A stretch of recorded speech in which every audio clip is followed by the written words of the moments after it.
Olá a todos, boa noite. Estamos começando mais uma live hoje, quarta-feira, às 21 horas. E estamos a postos para começarmos a falar sobre a relação de Zumbido com o bruxismo, com este grande meu colega Dione, meu querido amigo e que sabe muito, manja muito sobre bruxismo, é um grande estudioso, né? E ministra vários cursos aí, com o nosso querido amigo Alexandre também. São cursos online, então para quem se interessar, né, Dione, já já eu te chamo. Deixa eu dar uma boa noite aqui para os meus colegas. Boa noite, Arthur. Boa noite, Bruno. Boa noite, Carmen, Sheila. Boa noite, Mariana, Flávia. Sejam bem-vindos à nossa live desta semana, que vamos poder ajudar vocês a tirar dúvidas. Eu já peguei, inclusive, dúvidas de colegas, né, de pessoas, seguidores, que mandaram na caixinha que eu coloquei nos meus stories. Mas eu vou procurar também tirar as dúvidas de vocês por aqui, tá certo? Então eu não vou limitar só as perguntas que eu já anotei aqui no meu super mega pra gente fazer toda essa movimentação aqui hoje, né? Karen, boa noite. Arte. Oi, querido! Tudo bem, cara? Como é que tá? Tudo, só assim pra gente se ver, né? Né, não, tá complicado. Tem que Acho que marcar até o uma ano que sessão, vem a né? gente, a gente topa em São Paulo ainda, mas por enquanto é assim. Pois é, e como é que tá aí em Goiânia? Como é que tá aí as coisas, pandemia? Uai, deu uma baixada por causa do início da vacinação, né? Uhum. Então, os leitos estavam em torno de 95% e agora já está em torno de 80% e alguma coisa. Mas mesmo assim a gente tá bem cuidadoso ainda. Legal, e você já se vacinou, né? Já tomei a AstraZeneca, fiquei de ressaca 3 dias, mas, Jura? mas, mas Menina, sobrevivi. e eu tomei a Pfizer, eu não senti absolutamente nada. Então, assim, Nossa Senhora. deu match total comigo. Essa Pfizer eu tava atrás dela. Pois é, querido, mas o que importa é a vacina no braço, né? Isso que é Sim, com mais certeza. importante. Esses efeitos colaterais vêm, mas passam, graças a Deus. Uhum. Di, um prazer enorme ter você aqui pela primeira vez na minha live. Estou super feliz, né? Você que é um grande estudioso, um grande crítico, um cético, né? Eu até brinquei com você um dia, eu falei, Di, você é o nosso James Randi, que é um grande cético americano que já faleceu, mas eu falo, não, o Johnny, ele é bem crítico, então eu adoro esse tipo de gente. Então vamos lá, olha só. Fala um pouquinho de você, para que os Uhum. nossos seguidores, os meus seguidores no caso, né, conheçam um pouco você, depois eu me apresento para os seus. Vai lá. Assim. Então, meu nome é Johnny Tomazetti, sou fisioterapeuta em Goiânia, em Goiás, tá? Fico com a especialidade de medicina tradicional chinesa, acupuntura, então minha especialização é nessa linha, tá? E eu trabalho hoje só com cabeça e pescoço. Então, atendo pacientes de DTM, dor orofacial e pós-operatórios de cirurgias maxilofaciais. Então, basicamente com isso. Perfeito. Você, e como é que tá? Você está fazendo mestrado? Então, eu passei no mestrado, mas aí eu quero prestar na UNB, ver se eu passo esse ano também, e aí vou ver se eu fico por ele. Mas Ah, eu passei e não legal. entrei. Legal. Bom, gente, então eu vou me apresentar para os seus seguidores. Eu sou a Karina Bezerra Rocha, eu sou fisioterapeuta, né, há mais ou menos uns 20 e poucos anos. Eu trabalho na linha, né, de pesquisa, trabalho como clínica, fisioterapeuta atendendo, mas também como docente. Então, eu transito por essas três áreas, né? Como pesquisadora, eu fiz meu mestrado e doutorado aqui na USP, faço parte do grupo de pesquisa de Zumbido aqui na USP também, tenho um consultório aqui em São Paulo e Gianópolis, e 99% dos meus pacientes são zumbido. E eu dou aulas, né? Dou cursos, ministro cursos para fisioterapeutas, para fonoaudiólogos, otorrinos, tudo isso, dentistas também, tudo relacionado a zumbido. E agora, em junho, nós vamos ter o nosso simpósio, que inclusive o Johnny vai falar sobre a relação de bruxismo com o zumbido, né? Um simpósio aí, onde nós vamos ter otorrinos, fisioterapeutas, fonoaudiólogos, dentistas palestrando.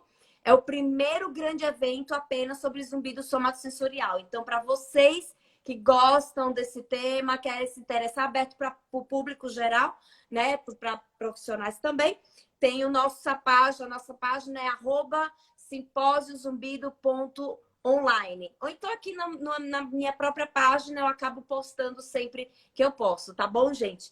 Bom, então vamos lá para a minha primeira pergunta, né, Dione? Assim, como o intuito aqui, eu sei que você acaba fazendo muitas lives com profissionais, né, para profissionais aqui. Tem muito seguidor que tem zumbido. Então, são pessoas leigas, né? Não são profissionais de saúde. Então, eu vou fazer perguntas para poder ajudá-los nesse sentido e a linguagem sempre para poder facilitar a maneira da comunicação. Então, vamos lá. Primeira coisa, o que é o bruxismo? Bruxismo é um comportamento, né? O conceito do bruxismo hoje, pelas evidências que a gente tem, é que ele é um comportamento muscular. Então, a gente saiu daquele conceito mais antigo de doença, tanto que os pesquisadores mais acostumados com essa linha, eles já falam que o bruxismo não é considerado um distúrbio em indivíduos saudáveis, ou seja, indivíduos com associações com doenças crônicas.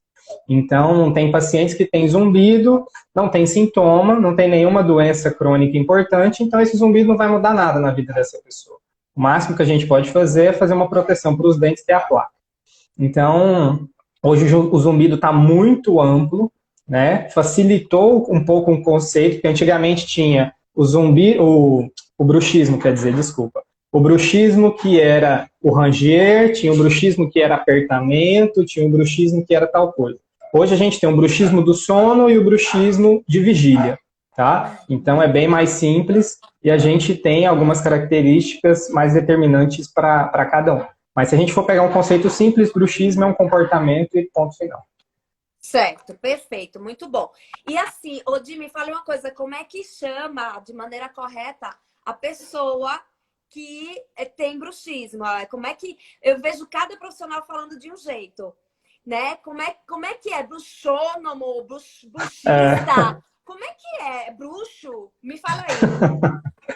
O nome antigo é o bruxônomo, né? O pessoal fala isso tem muito tempo. Mas acho que hoje, pelo que eu tô vendo, é bruxista mesmo, né? Bruxista. Isso, é bruxista. Certo. Então, gente, ó, para vocês que têm interesse em perguntar, pode mandar perguntas, que depois eu vou lendo aqui e vou fazendo as perguntas pro Dione, tá bom? Ô, Di, me fale uma coisa. E vamos falar das causas. Então, assim, o que causa, o que faz uma pessoa começar a ranger ou apertar esses dentes, seja de dia ou seja à noite?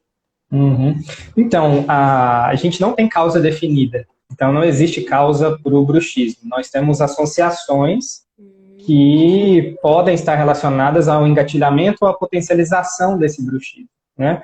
Então, hoje, se a gente for pegar bruxismo e fazer uma correlação com o DTM, é muito similar. A gente não acha uma causa específica. A gente tem aquela rede de associações que o paciente acaba desencadeando. Então, o bruxismo não tem causa, não tem tratamento. E aí o pessoal fala, mas o bruxismo secundário tem. Mas nem sempre todos os pacientes que têm o bruxismo secundário, quando você tira essa causa primária, que geralmente é a causa estomacal ou a causa respiratória, o paciente melhora, porque é um estímulo do sistema nervoso central. Então, não são todos os pacientes. Quais seriam essas associações, Dione, para os nossos seguidores ouvirem aí? Primeira associação respiratória. Então, pacientes que roncam, pacientes com apneia do sono, pacientes com rinite alérgica, pacientes com respirador, que são respiradores orais, eles tendem a ter mais bruxismo do que os pacientes que não têm essas condições. Então, essa é uma associação muito importante, tanto para adulto quanto para criança. Nós temos bruxismos em quase 40% das crianças hoje, e é muito relacionado à causa respiratória. Então, os pais têm que avaliar muito bem, têm que perceber essa criança e levar no otorrino para fazer uma avaliação adequada. Tá? Essa é a primeira associação muito importante. Nós temos a associação estomacal, que também é um bruxismo secundário. Então, pacientes com refluxo tendem a ter uma prevalência de bruxismo para fazer uma compensação desse refluxo, então para jogar saliva na via gástrica e nos dentes, para proteger do ácido que está voltando.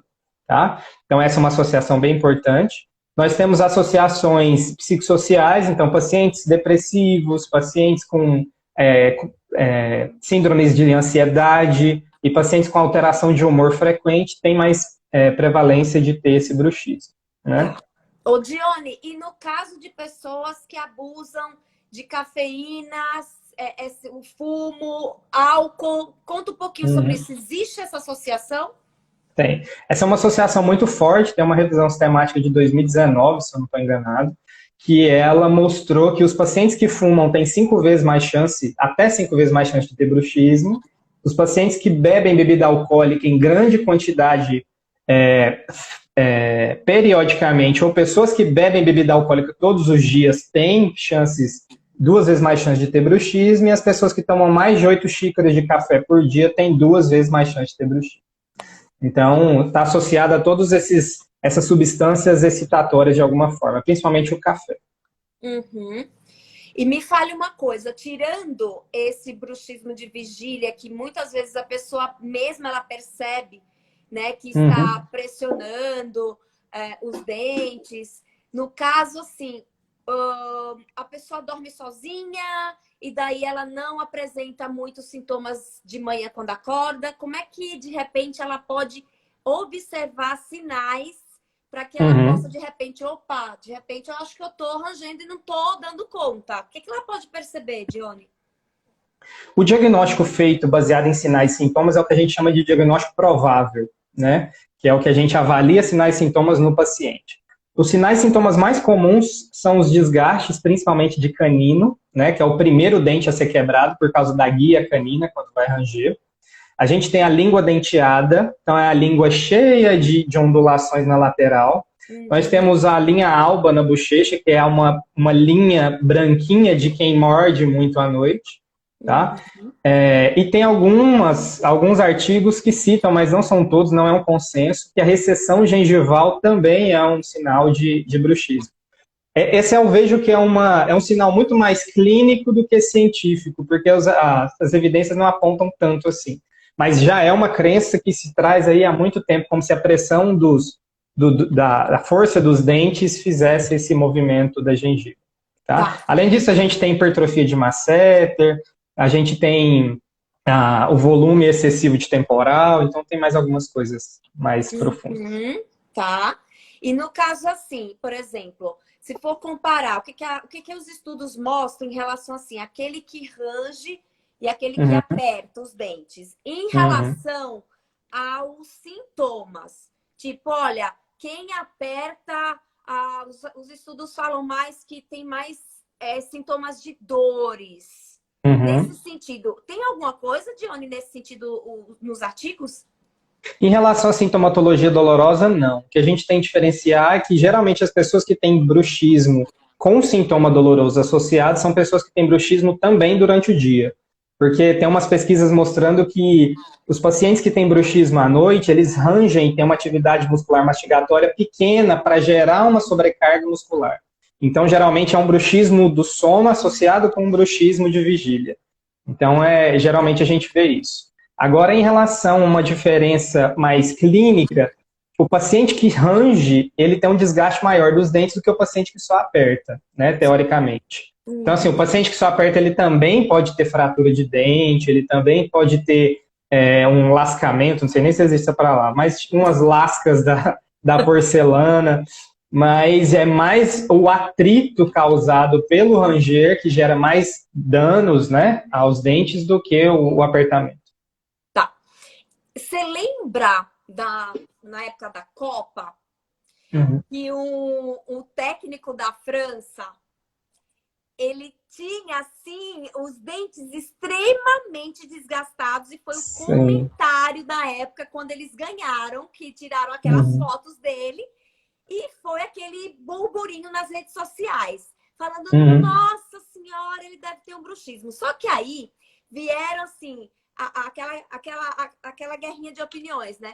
Um grupo dizendo, olha, não dá para ter certeza que aquilo era um bruxismo. Às vezes ele poderia ter outras questões ligadas a esse desgaste. O que você acha, Dione? O que pode levar esse desgaste tirando o bruxismo? Há um refluxo, por exemplo. Então, Eu só não sei se o refluxo chega a um desgaste tão severo quanto daquele treinador. Porque, assim, Muito severo. é absurdo, né? Chegar naquele ponto e não ter Muito. nenhuma intervenção. Uhum. Mas, assim, para quem não lembra, depois a gente pode disponibilizar uma foto para o pessoal fazer comparação. Mas aqueles dentes muito pequenininhos que a gente vê é muito característico de bruxistas crônicos, né? Sem intervenção.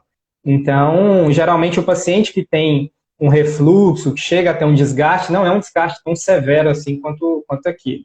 Então, acho que a gente consegue diferenciar em relação a isso. Uhum. Perfeito. Bom, a pergunta que muitos seguidores fazem aqui, por exemplo, o zumbido, o bruxismo tem cura, o bruxismo tem tratamento? Não existe tratamento para o bruxismo, tá? Infelizmente. Como não tem uma causa específica, a gente não consegue atuar diretamente num fator desencadeante, então a gente não pode falar que a gente cura bruxismo. Só que a gente faz o controle do bruxismo. E aí vai vir um pessoal falar, Johnny, mas o bruxismo secundário tem. Então vou falar de novo. Tem bruxismos que tem um dos fatores mais importantes, que é o fator respiratório, ou o fator estomacal, que talvez melhorando, pode ser que o paciente melhore. Mas todos os artigos que a gente tem sobre bruxismo hoje sempre pregam que o bruxismo ele é um conjunto de condições. Então, não é só um elemento que desencadeia o bruxismo.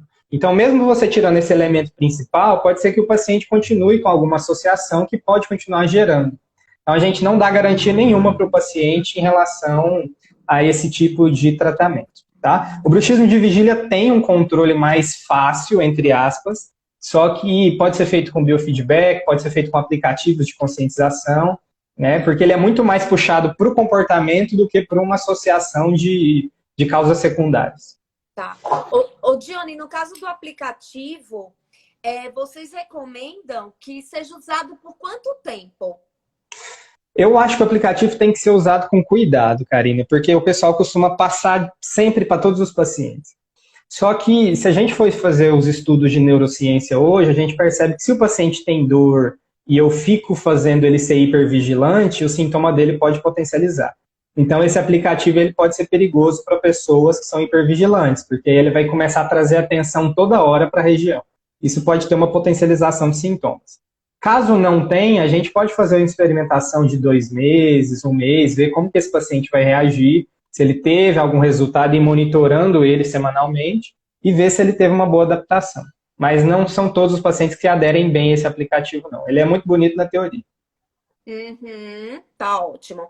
E me fale um pouquinho sobre placa, né? Essa semana, inclusive, né? Só lembrando, gente, o nosso tema hoje é bruxismo, tá bom? Bruxismo e zumbido. Eu ainda vejo algumas pessoas chegando no meu consultório dizendo que tá utilizando placa de silicone. Ui. Essa semana eu atendi um paciente falando, eu uso uma bem molinha que foi feito para mim. Então, Nossa assim, eu queria que você falasse, eu queria que você falasse um pouquinho, Johnny, para os meus seguidores aí que tem bruxismo, que tem zumbido, enfim. Qual o material que eles precisam prestar atenção se o profissional está produzindo aquela placa? Tá.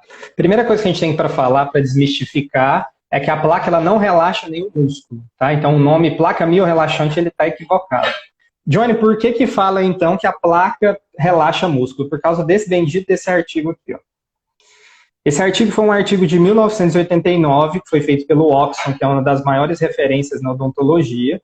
E aí ele pegou e fez um estudo de 10 indivíduos só que não teve grupo controle nesse estudo. Então, o primeiro perigo é isso, tá? Então, ele pegou os indivíduos, colocou esses indivíduos 5 noites com placas e 5 noites sem placas. E viu que quando eles ficavam com placa, a atividade muscular mastigatória era diminuída.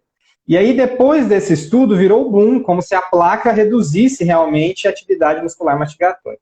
Só que se a gente for aumentar o crivo metodológico, um estudo sem grupo controle com uma amostra de 10 não deve ser considerado para praticamente nada. Tá? Então, é um estudo de 1989 que fica naquele contexto. Tá? Hoje a gente tem muito mais recursos, a gente tem muito mais condições de fazer alguma pesquisa mais importante. Então, todos os artigos que mostram que a placa tem algum efeito, ela tem um efeito de proteção dos dentes, mas não de relaxamento e nem de tratamento do bruxismo. Então, se alguém te falar que você está usando a placa para tratar o bruxismo, é uma mentira, porque você vai continuar arranjando do mesmo jeito, tá? Então, é a primeira coisa a ser explicada para o paciente. Então, Johnny, para que eu vou usar a placa? Para o seu dente não quebrar enquanto você não controla esse bruxismo, tá? Ponto final. A placa serve basicamente para isso. Tem algumas outras teorias de que a placa, como ela geralmente tem 3 milímetros, ela aumenta o espaço articular da TM. Então, parece que tira um pouco da sobrecarga da articulação. Mas essa é uma hipótese que ainda não está bem definida pela ciência. A única função que a placa tem bem definida de forma robusta é a proteção dos dentes. Então, placa mole, nem pensar, porque ela mais estimula do que ela protege os dentes. Uhum, perfeito. E no caso material? Então, a mais comum é de acetato, né? Tem um pessoal fazendo uma placa mista, tá? Que ela parece ser molinha por fora e rígida, quer dizer, molinha por dentro e rígida por fora. Só que a mais comum é o acetato, que é a mais rígida, geralmente de 3 milímetros. Então, nós temos uma recomendação meio padrão para a placa de bruxismo, que é uma placa rígida, geralmente de 3 milímetros e lisa, tá? Ela não pode ter conformidade dentária, porque senão o paciente vai ficar buscando oclusão quando ele está usando ela. Então, parece que ela serve de estimulador. Então, ela tem que ser bem lisinha para não ter esse efeito rebote. Estão perguntando aqui, a mais comum não é de resina acrílica? Eu acho que é acetato, não sei se é acrílico, não. Uhum. Ô, Dione, no caso, essa questão aí de usar em cima ou usar embaixo, o que é que você diz sobre isso? Então, isso está sendo uma polêmica atual, tá? Eu não vi artigos sobre isso, mas tem muitos profissionais hoje recomendando a placa embaixo, com o argumento de que a mandíbula é muito mais móvel e muito mais maleável dentro dos devidos limites do que a maxila. Então, a maxila, ela é fixa, né? Plenamente fixa. Então, a chance de ter uma adaptação é pequena, tá? Então, os pacientes estão tentando e os profissionais estão recomendando mais a placa inferior para ter uma adaptação melhor. Parece que ela é mais confortável e tem algumas vertentes que recomendam a placa durante o dia e a placa inferior, ela fica mais confortável para você usar dentro da sua rotina de trabalho, porque primeiro que ninguém vê e depois que para a dicção ela é mais agradável, parece. Então, a placa superior fica parecendo aquele aparelho móvel, que fica falando assim, e aí ninguém gosta de utilizar. Agora, uma questão assim bem polêmica, né? Ultimamente, eu tenho também recebido muitas pessoas utilizando a placa, isso tudo recomendado pelo profissional, né? Não é da cabeça deles. O dia inteiro, inclusive utilizando para comer. Nossa Senhora. Então assim, eu fiquei bem assustada com o que eu tô vendo e, coincidentemente, esses pacientes, eles têm me falado que depois do uso dessa placa 24 horas, utilizando até para se alimentar, eles falaram, depois disso começou meu zumbido. Então, assim, Johnny, o que você acha sobre essa questão de usar placa 24 horas ou profissionais que falam, ó, usa à noite, mas usa também por algumas horas de dia? O que você acha do uso da placa durante o dia? Primeiro, o profissional que recomenda a placa para mastigar durante a alimentação, nossa senhora, é um pecado, né? Porque a gente precisa da conformidade dentária para ter uma mastigação eficaz. E aí, se você usa uma placa ali, você está acabando com a eficiência de mastigação do paciente. Então, esse profissional parece que nem de anatomia ele entende. Então, vamos tirar esse pequeno grupo. Em relação às placas durante o dia, parece que as placas sendo utilizadas o dia inteiro, elas causam alguns efeitos colaterais. Então, vou falar uma questão clínica. Os pacientes meus que chegaram usando placa durante o dia, eles falaram que ficam buscando ajuste, porque eles não conseguem encontrar uma congruência utilizando essa placa o tempo inteiro. Então, o paciente ele já tem o hábito de ficar rangendo ou ficar protruindo e lateralizando, e aí a placa parece que estimula ainda mais. Além disso, parece que a placa... Eu estou falando parece, gente, porque na ciência a gente trabalha com probabilidade, tá? A gente não trabalha com certeza. E parece que a placa, ela diminui a salivação. E aí, como que você vai compensar essa salivação depois? Rangendo mais, porque o seu cérebro entende que você vai apertar esse músculo aqui, ele vai apertar as glândulas salivares e aí a saliva vai ficar um pouco mais estimulada. Então, tem essas duas questões que parecem ser importantes e parecem ser questões que contraindicam a placa durante o dia. Né? Tá tendo uma linha bem forte aí de placas diurnas, só que eu não vi evidência científica de qualidade ainda para embasar isso. Então, as evidências que a gente tem... E aquela placa de... aquela Invisalign? Não, de jeito nenhum. Aquela lá, o paciente bruxista, ele mastiga ela inteira, porque ela é mole. Ó, tem uma colega aqui falando, a Letícia Zancheta, físio. Tem recomendação de profissionais, sim, da placa de dia inteiro, 24 horas, técnica de Ockerson, pessoal de São José dos Campos. Ela já entregou tudo aqui, até o local. Sim. Isso aí. Bom, eu tenho umas perguntas aqui dos seguidores que me mandaram. Eu tenho pensamento obsessivo, assim. Eu me pego pensando no zumbido o dia inteiro e com muitos pensamentos negativos. Será que esse tipo de pensamento pode fazer com que eu meu bruxismo aumente de dia?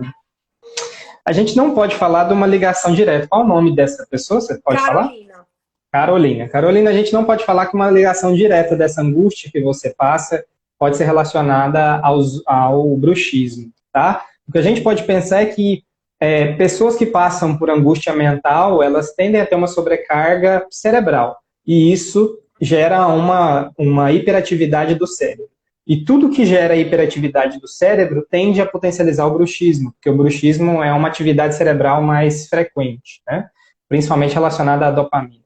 Então, a gente pode entender, numa ligação indireta, que isso pode gerar uma questão de hipervigilância, e aí você criar, por algum motivo, um hábito para descarregar esse estresse, como morder bochecha, morder lábio, tirar a pelinha da boca, e aí sim causar esse bruxismo de vigília. Mas ligações diretas a gente não consegue fazer. Tem uma pergunta aqui ótima, que Dione manja muito e que vários seguidores meus perguntam. O Raniel Aires, amo o coração. Ó, podem clicar aqui no coração que eu adoro. E assim, olha só, sempre que o Dione responder pergunta de vocês, mandem coração para agradecer, tá bom? Ó, Raniel Aires, o Botox é eficaz para o bruxismo? Dione, vai lá. Essa é a pergunta de $1 milhão sempre. Então, o Botox ele tem alguns problemas relacionados a ele. Primeiro que ele é uma técnica puramente local, numa síndrome central. Então, já não faz sentido utilizar o Botox nesse começo de conversa. Tem alguns pesquisadores mostrando que o Botox potencializa uma liberação de substância P, mas são estudos básicos, estudos bem preliminares, então a gente não toma grandes decisões em relação a isso. Segunda coisa, o Botox ele é muito caro, ele é uma terapia de curto prazo, então depois que você aplica algumas vezes, o seu corpo vai criando resistência e você tem que ficar aplicando de forma subsequente em menores períodos. Então tem pacientes que aplicam Botox 6 vezes ao ano, 4 vezes ao ano. Então, se cada aplicação de Botox é R$ 1.500 em média, ele vai gastar aí quase R$ 7.000 durante um ano só com aplicação de Botox. Então, não é viável. Tá? Nós temos outras questões que estão sendo pesquisadas. Parece que o Botox ele faz um brotamento novo nas terminações nervosas da musculatura que ele é aplicado. Então, ele pode gerar disfunções mastigatórias decorrentes de várias aplicações. Né? Então, é o primeiro problema negativo. Primeiro problema, né?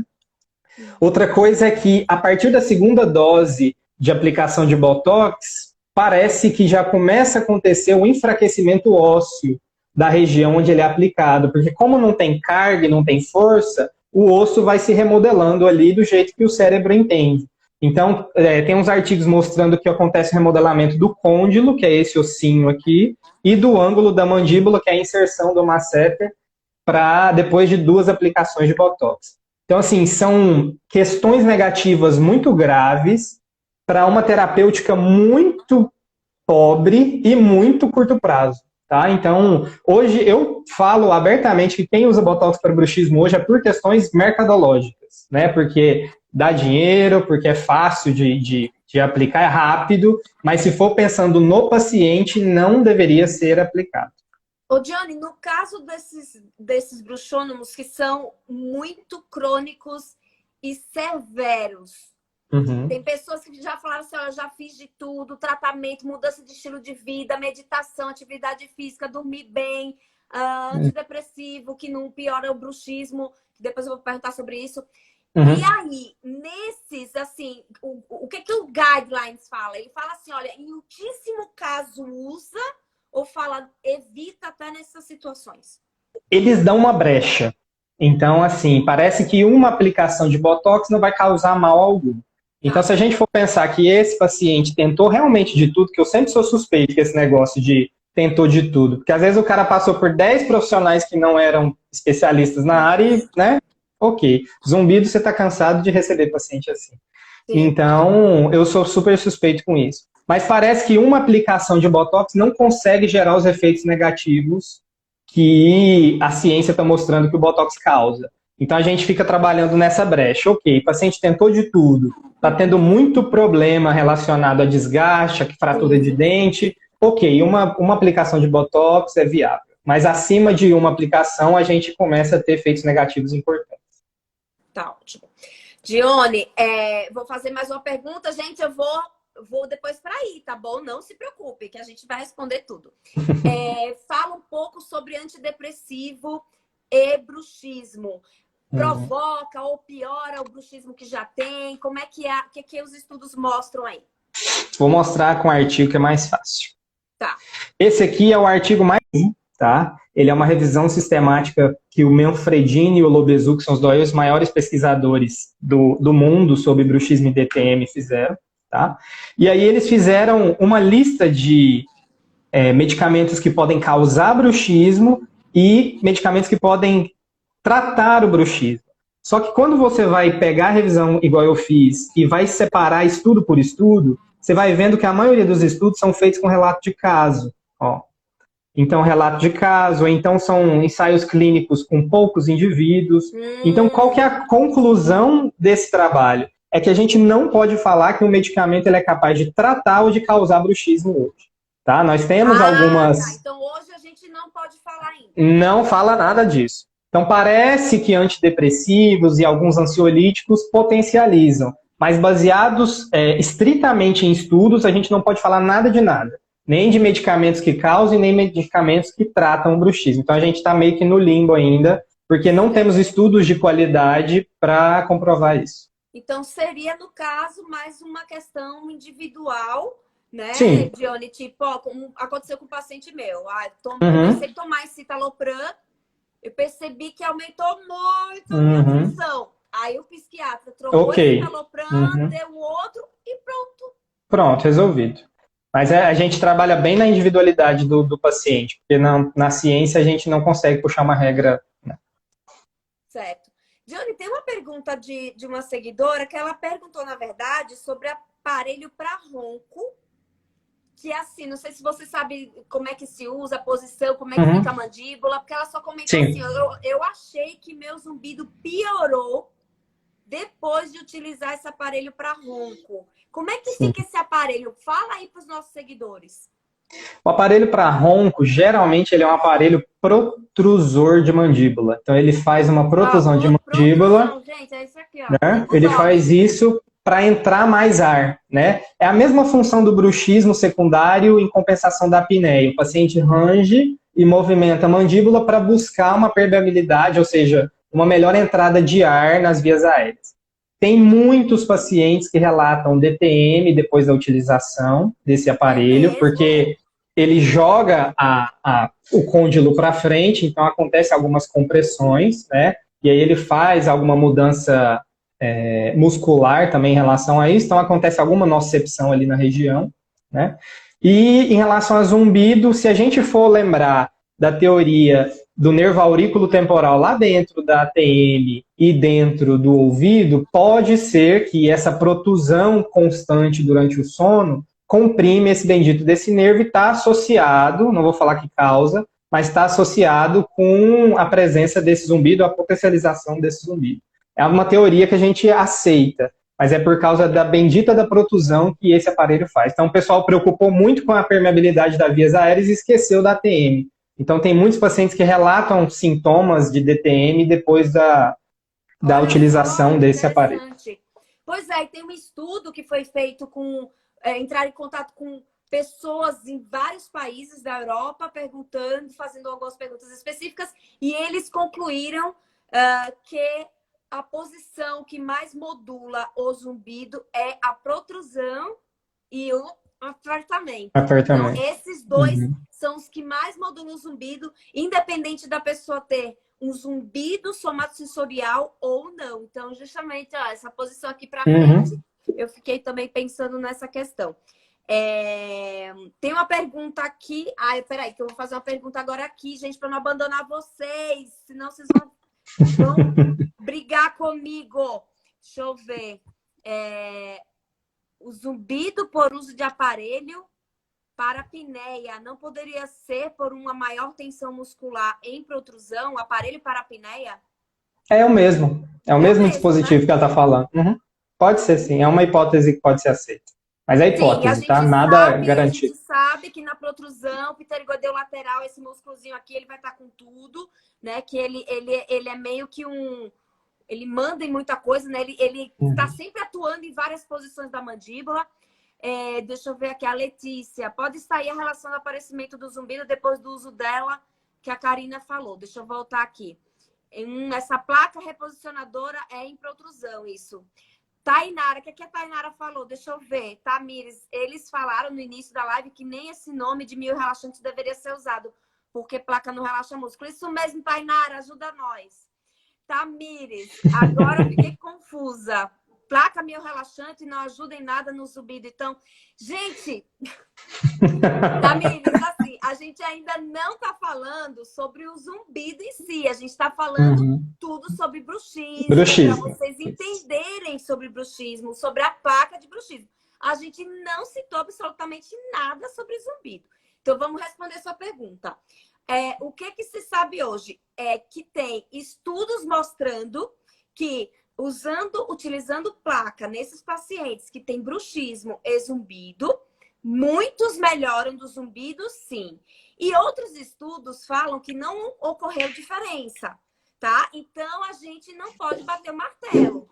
Mas, logicamente, que um paciente rangendo esses dentes à noite, ele vai usar a placa para proteção, como o Diane falou, ela vai proteger dos dentes, etc. E esse paciente ele vai perceber se o zumbido melhorou ou não.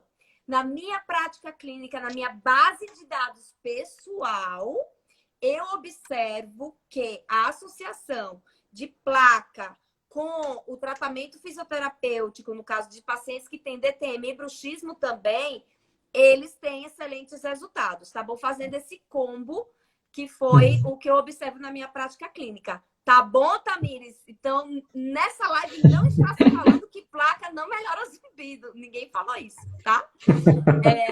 Edson Brito, live esclarecedora, Dione Fera, como sempre, na academia, assistindo tudo. Isso aí, Edson. Tem fã-clube aqui, hein, Dione? Deixa eu ver aqui. Doutora Elizabeth, protocolo próprio aplicado por dentista, controla bruxômanos com eficiência. Deixa eu ver aqui. Deixa eu voltar para cá. Tem uma pergunta que é: bruxismo DTM pode gerar dor de ouvido e hiperacusia? Olha só, Carol, eu vou falar um pouquinho, depois o Dione fala.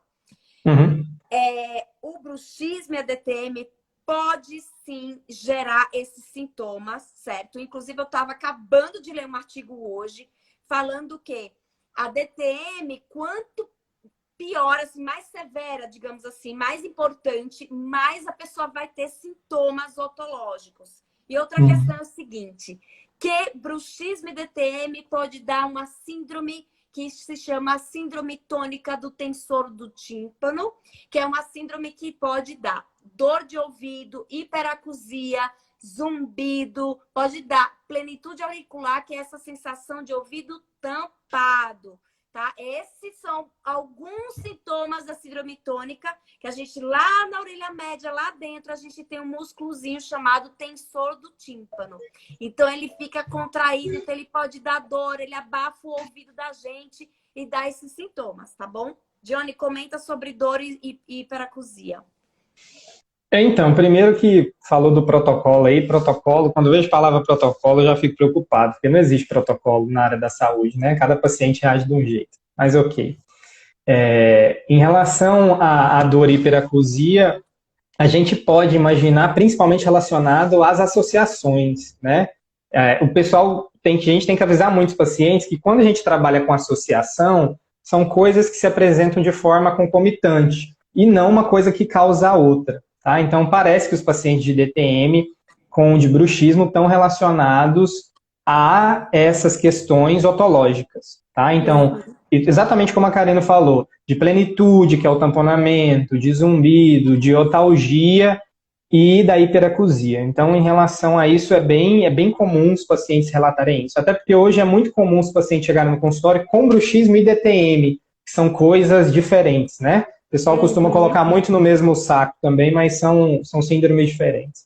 Então, geralmente o paciente, como ele é muito complexo, ele chega com um combo, né? Tanto a síndrome do tensor, quanto o DTM e bruxismo. Então, ele tem que ser avaliado com muito cuidado. Ótimo, Johnny, muito bom. Tamires perguntou o que é. Depois, Tamires, eu vou depois perguntar as perguntas dos outros colegas. Você está dominando aí. Deixa eu te falar. O que é quando a gente engole e ouve uns estalos? Vixe, Maria. Olha só que interessante. Eu até tenho um paciente que está assim. É o seguinte. O músculo tensor do tímpano, ele é muito próximo da tuba auditiva. Tá? E outro músculo também que tem conexão, que é muito próximo da tuba auditiva, é o tensor do véu palatino, que fica aqui, no palato, lá atrás, lá no fundo. Então, algumas pessoas, elas apresentam esses estalinhos quando engole. Qual um dos melhores meios de tratamento? Um deles é o tratamento com fisioterapeuta, tá? É um dos meios de tratamento, tá bom, Tamires? Até por causa disso. Então, vamos lá, deixa eu ver mais, deixa eu voltar aqui. Dione, essa é sensacional, Dione. Estou te elogiando aqui, muito didático. Paula Soares, meu fã-clube demais, hein? Nanda Paula, eu usei essa placa e não ajudou nem a dor, nem o zumbido. E aí, Dione, tem placa que a pessoa usa e a dor não passa? Tem, demais. Principalmente porque não são todos os dentistas que sabem fazer uma placa para DTM ou para bruxismo. Muitos, eu digo a maioria dos dentistas acham que sabem fazer a placa, então fazem qualquer placa, né? Eu já tive pacientes que fizeram placas, protetores bucais de lutadores de artes marciais, placa mole, placa rígida sem ajuste, então é uma realidade muito difícil para o paciente essa questão de placa, porque não são todos os dentistas que têm competência para fazer, tá? Então é muito comum os pacientes usarem a placa, ter uma potencialização de sintomas por causa de uma placa mal feita, né? Ou não servir para nada. Então, assim, as placas em termos de evidência científica, ela já tem resultados a curto prazo só, em torno de um mês, né? Para longo prazo, a última revisão sistemática mostrou que ela não é tão boa. Então, além de ter um efeito de curto prazo, se ela for mal feita, ela pode gerar, ou não gerar nada, ou gerar um prejuízo para o paciente. Ah, tá. Então, assim, Dione, então não é para a pessoa ficar usando por anos? Não, de jeito nenhum. A gente tem que desmamar esse paciente com mudança de hábito, acompanhar ele, ver se ele está fazendo tudo direitinho em relação a sintomas, para a gente tentar tirar a placa dele. Em média, o quê? 1 a 3 meses? Quanto tempo? Geralmente eu vejo aqui de 6 meses até 1 ano. É mais prudente. Porque a gente consegue acompanhar e ver as mudanças dos pacientes de forma mais satisfatória, né? Porque também é difícil a gente cobrar mudanças de hábito do paciente em torno de um mês. Então, o cara tem que ser muito disciplinado para ele fazer essa mudança. Então, certo. A gente tem que dar um tempinho. A Virgínia, beijo para você. Tem uma pergunta. Vou fazer 2 implantes no primeiro pré e primeiro molar superior. Tenho bruxismo e zumbido. Devo fazer a placa para bruxismo imediatamente após o implante? pois quase quebrei o meu canino superior. Uhum. Ela quer saber se lembra Exatamente. dessa placa. Sim, se você já teve um histórico de fratura ou de lesão dentária, é bem importante que você faça a placa bem feita para você proteger os seus implantes, tá? Já tive muitos pacientes que fizeram reabilitação oral e quebraram, pacientes que vão fazer o implante torceram o pino do implante com bruxismo. Então, assim, quando o paciente é bruxista crônico mesmo, alguma coisa tem que ser feita, né? Ou até o bruxista, né, mais recente, para proteger esses dentes e esses implantes, tá? Tem que fazer uma placa sim, só que placa rígida, senão não consegue proteger, não. Tem paciente que quebra a placa rígida ou ele desgasta a placa rígida, então a placa mole, nem pensar. A Lídia Lilis perguntando, gente, corações subindo, agradecendo. A Lídia falou assim, então as pesquisas demonstram a reabsorção óssea à distância com o Botox? Uhum, exatamente. Né? A gente não pode colocar tanto a distância, porque se a gente for pensar que o masseter está aqui, o côndilo está aqui, não é distante, né? Então a gente tem uma força trabalhando ali bem próximo, né? Distante seria daqui para cá no corpo. Então, as regiões mais comuns para osteopenia pós-toxina botulínica é o ângulo da mandíbula, o côndilo e o ramo. Bruna Ellen Físio. Quando você falou sobre as placas para bruxismo, você vê diferença na placa com guias? Essa é uma pergunta mais para o dentista do que para mim, viu? Porque fisioterapeuta não entende tanto de oclusão e de guia, não. A gente sabe só o básico. Tamires, quanto tempo depois que começa a usar a placa mio-relaxante deve melhorar o zumbido? Difícil, né, essa pergunta. Não é, Johnny? É bem pessoal, né? É subjetivo, né? Tem paciente que pode melhorar muito rápido, tem paciente que tem uma adaptação mais longa, isso é muito complexo. Não dá para responder isso. Uhum. A doutora Elizabeth falou que a placa é usada de dia e de noite durante um protocolo de 3 meses, acompanhado por um dentista. Uhum. Eu acho que ela falou de outra coisa aqui em cima, que depois eu vou dizer. A placa que se usa na alimentação é chamada de direcionados e muitas vezes é necessária. Ela é edentada e redireciona o côndilo para a posição fisiológica. Tá. Primeira coisa que eu já falei, eu não gosto de protocolo, né? Então, doutora Elizabeth, eu queria ver o artigo que você se baseia para poder fazer esse protocolo, porque cada paciente é um universo de condições. Então, essa questão de protocolo já está meio batida. Em relação à placa direcionadora, eu também não conheço nenhum artigo que fala disso, tá? E assim, côndilo em posição fisiológica, a gente tem que ver também, porque às vezes o que é fisiológico para mim é uma adaptação que o meu corpo criou, pode não ser o fisiológico, ou seja, o perfeito para outra pessoa. Então, até os deslocamentos discais hoje a gente aceita que alguns deles são remodelamentos naturais, né? Não necessariamente uma condição negativa. Então, a gente tem que ver isso muito pontual. Tá. A Silvia Gruman, fisioterapeuta, ela pergunta: de quanto em quanto tempo deve se fazer revisão da placa? Então, depende de dentista para dentista. Eu já vi dentista fazendo semanal, já vi dentista fazendo 15 dias, já vi dentista fazendo mensal. Depende muito, tá? Tem algumas placas hoje, tem algum dentista que trabalha comigo que ele faz a placa numa impressora 3D, que a placa já sai impecável. Eu não vi ele ajustando essa bendita dessa placa ainda. Então, varia muito de como a placa é feita, de qual base que o dentista está utilizando para poder fazer esse ajuste, tá? É muito particular. Tá. A Tamires perguntou se zumbido que se altera com movimento de cabeça, alguma relação. Eu não entendi, Tamires, a relação seria com o quê? Mas, geralmente, pessoas que falam que o zumbido altera com movimentações de cabeça, isso mostra que a via somática, isto é, toda essa relação aqui músculo-esquelética, muscular-articular, ela está produzindo uma informação na via auditiva, tá? Ela está contribuindo, ela está tendo um contato direto nessa via auditiva.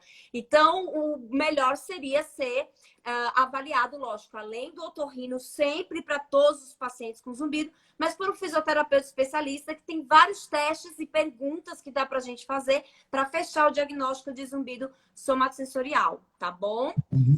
Tem o desgaste em C1 e C2. Quando deito com o travesseiro baixo, meu zumbido diminui muito, mas quando levanto, ele aumenta. A probabilidade dele ser muscular.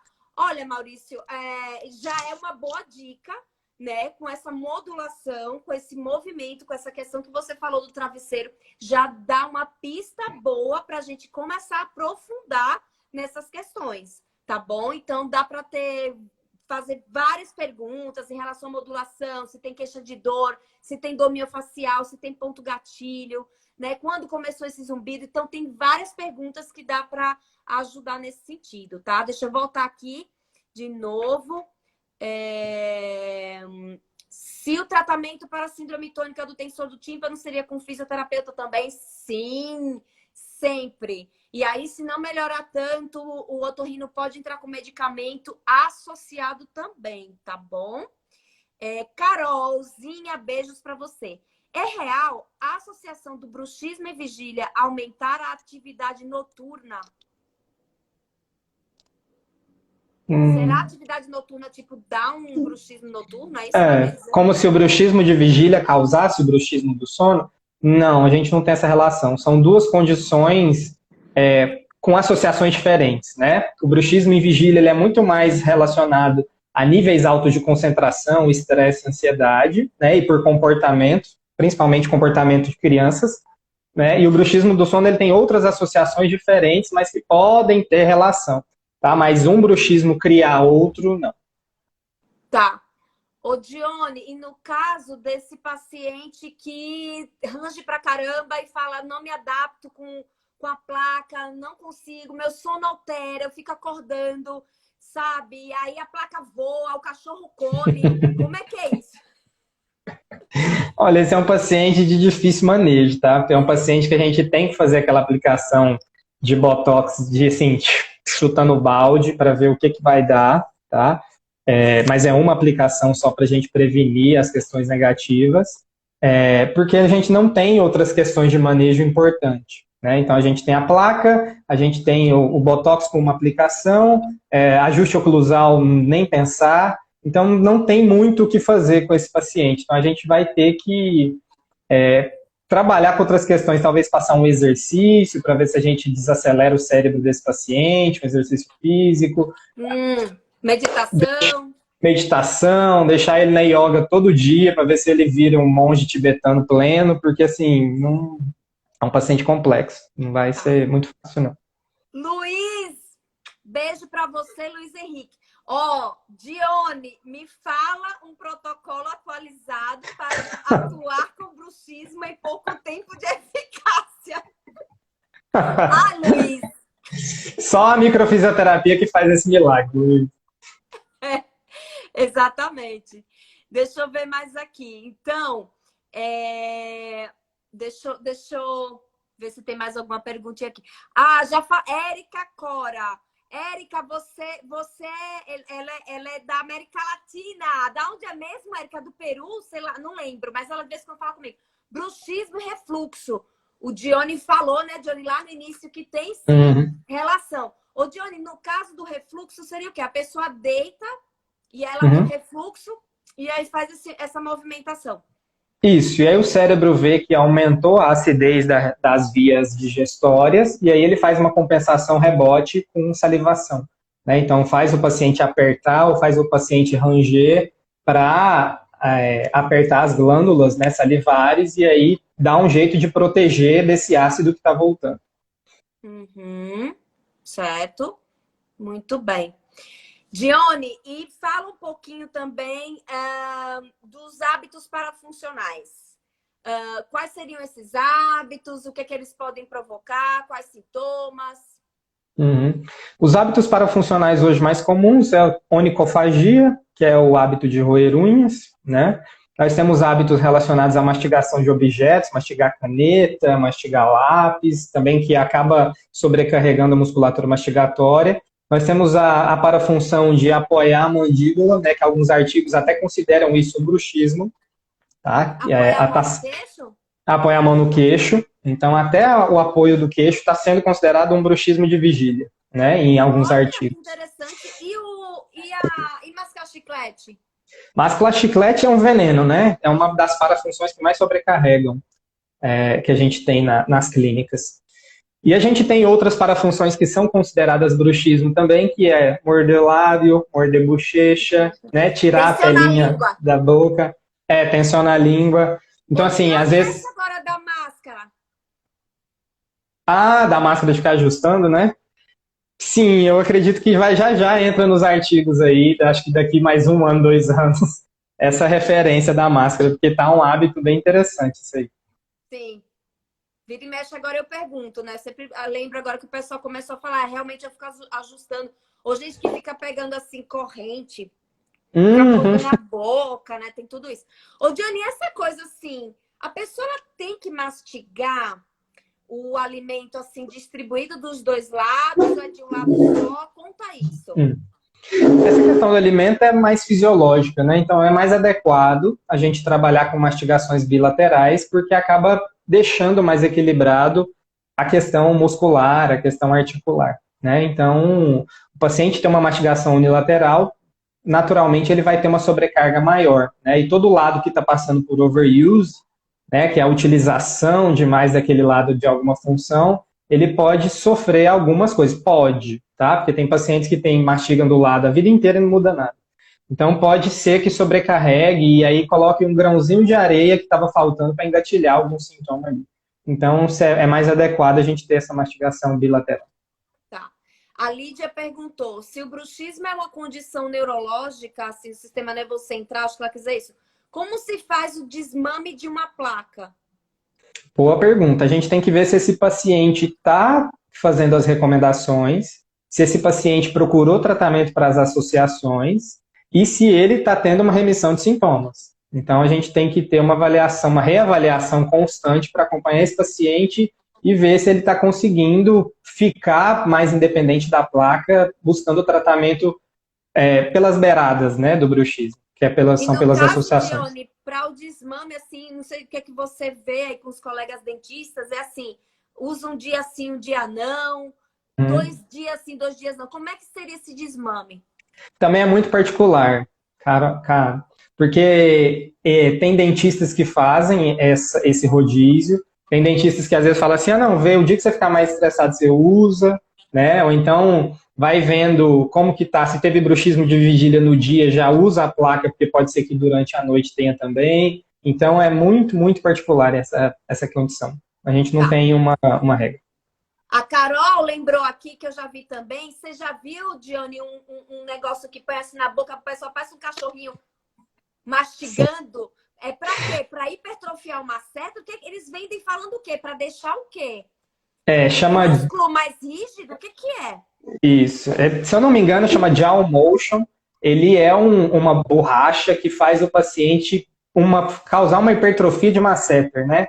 Então, como o masseter, a inserção dele é bem no ângulo da mandíbula, o paciente fica com o ângulo da mandíbula hipertrofiado e aí ele fica com o ângulo da mandíbula pontudo, porque de acordo com a lei de Wolff, quanto mais carga eu jogo no osso, mais o corpo remodela aquela região para deixar ele forte. Então, o paciente, além de ter uma hipertrofia da musculatura, ele pode começar a ter um espessamento ósseo da região. E eles chamam de harmonização facial natural. Só que nas propagandas, eles só mostram a parte bonita, né? Bonita entre aspas, porque aquilo é horrível.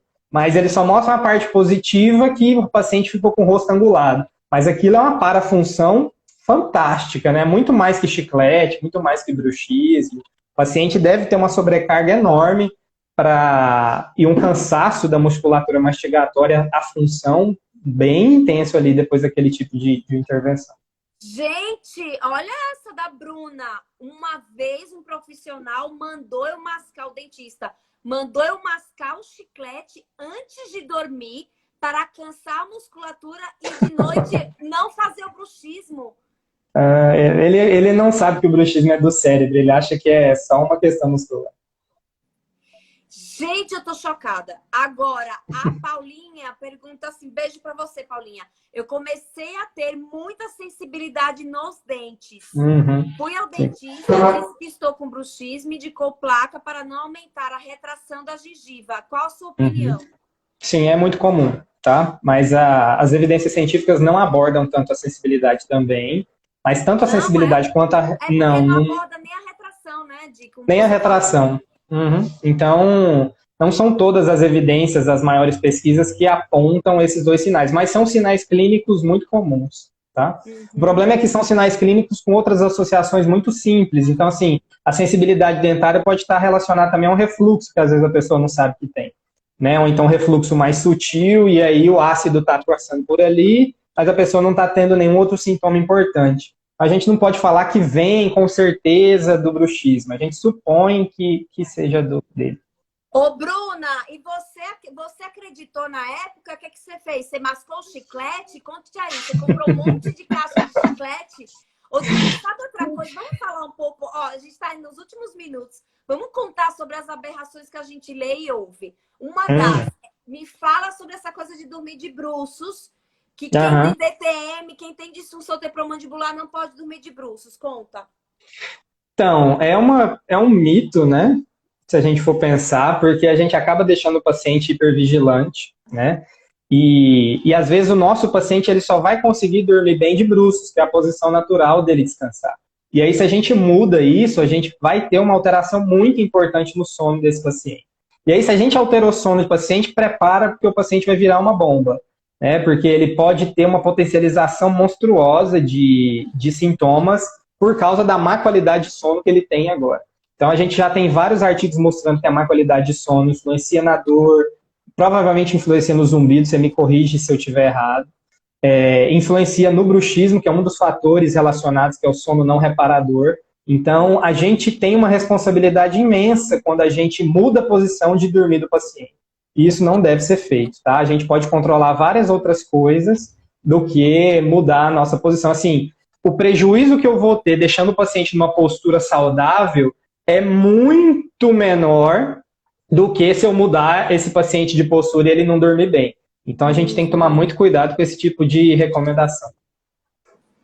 A Bruna falou que, olha, coitada, isso foi há 15 anos e ela disse, realmente eu masquei o chiclete para que eu não tivesse bruxismo noturno.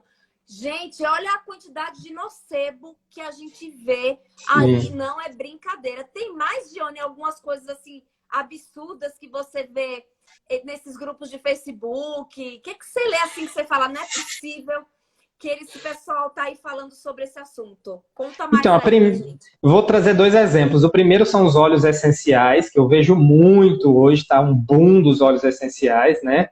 E aí a gente não tem base científica para a utilização de óleo essencial para tratar bruxismo. E eu já cansei de ver propaganda de pessoas recomendando óleo essencial com a promessa de que a pessoa vai dormir melhor, vai desestressar e o bruxismo vai passar. Então, o bruxismo é uma condição muito complexa para ser resolvida com óleo essencial, tá? Vou dar outro exemplo aqui que tem no meu curso, só para vocês verem. Esse aqui é um aparelho que um paciente teve como recomendação para tratar o bruxismo dele. Isso aqui é um aparelho ortodôntico e o bendito do profissional recomendou. O paciente gastou R$3.000 para fazer esse aparelho e em 2 dias que ele estava usando esse aparelho, os sintomas dele potencializaram demais. Então é um aparelho mal indicado. A ortodontia não trata bruxismo, tá? Então a gente não deve recomendar esse tipo de aparelho para o paciente. Esse aqui é uma outra foto que eu tirei no consultório, que é de uma paciente que já tinha passado por vários profissionais e olha a quantidade de placa que ela tinha. E aí, essa placa alaranjada aqui, ela mesma criou. Porque ela estava tão cansada de comprar a placa e não funcionar, que ela criou uma placa de EVA que ela mesma recortou e ela usava durante o dia para poder diminuir um pouco os sintomas dela. Então, esse é o nível de desespero dos pacientes. Que loucura! Tá? A Tainara aqui, Tainara danada. Dione ama ventosa e conindu para bruxismo. Tainara danada. Gente, é brincadeira, viu? Pelo amor de Deus. Deus me livre. Ó, a Érica Cora perguntou sobre ortopedia funcional. Nem pensar, Érica, sem chance. A gente não tem base científica nenhuma para ortopedia funcional, nem para DTM, nem para bruxismo. tá? A gente pode ter a seguinte associação, que eu também não vi artigo. Se a ortopedia funcional melhorar a respiração do meu paciente, e aí, consequentemente, o fator respiratório ser o engatilhador desse bruxismo, eu vou aceitar. Mas falar para mim que a ortopedia funcional atua diretamente no bruxismo, não, de jeito nenhum. Tá ótimo. Gente, passamos 10h05. Eu fiquei aqui tão inundada com essa live, que foi maravilhosa. Inclusive, eu tava aqui lembrando, tô super feliz. Eu falei, nossa, o Johnny tem pé quente. Cheguei a 17 mil seguidores hoje. Tô super feliz por esse reconhecimento. 4 anos que eu tô aqui no Instagram. E eu jamais imaginei que as pessoas tivessem tanto interesse, porque aqui tem profissionais, mas também tem pessoas com zumbido. Mas muitos profissionais que eu nunca imaginei que pudessem um dia ter interesse no zumbido. Então, assim, beijo para os meus seguidores. E eu tô sempre aqui tentando, enfim, né, dar o meu melhor para vocês. Realmente é cansativo, mas eu tô aqui, eu falo, não vou desistir, porque é muito trabalho, é muito atendimento, é muita aula, mas eu posto todo santo dia. Às vezes, assim, ó, com o olho vesgo, eu falo, meu Deus, o que eu vou postar hoje? Mas eu quero passar informações para vocês para ajudar, tá bom? Essas lives aqui, principalmente, eu faço para as pessoas que têm zumbido, para elas terem informações corretas, né? Porque é muita informação errada aí nas redes sociais, na internet, né? Você muito protocolo. Que zumbido não pode ter remissão, que o zumbido não tem tratamento. E, na verdade, tem sim, tem como melhorar muito. E, em alguns casos, tem remissão, tá bom? Dione, coração pra você, amo você. E, muito. Ó, a gente vai continuar. Menina, amei fazer live com você. Deu match total. E vamos que vamos. Vamos fazer mais. Próxima vez eu te chamo de novo. Beijo grande e até o simpósio de junho. Você e a Tainá. Até o simpósio. Obrigado, gente. Gostei muito. Tchau, tchau, queridos. Tchau, tchau. Beijos pra vocês. Boa noite.